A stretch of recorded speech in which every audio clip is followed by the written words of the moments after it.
Right, we're going to solve the equation 3 cos x plus 2 is equal to 1 for x being between 0 and 360.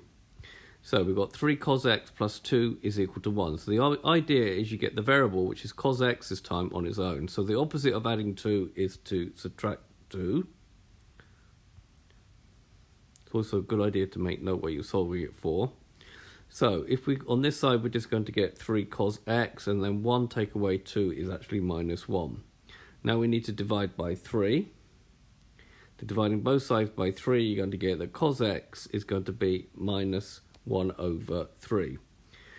Right, now you ignore the fact that it's negative and just do cos to the minus 1 of 1/3.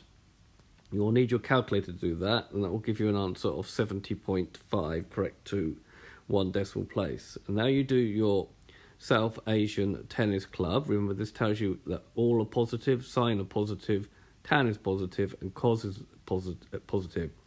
But we want to know where cos is negative, because we've got minus 1/3 here. So cos is negative here, because sine is only positive here, and here.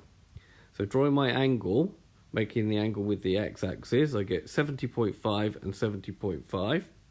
And now I have to work out my angle. So the first angle will be the orange one here. So I can get that by doing 180 minus 70.5.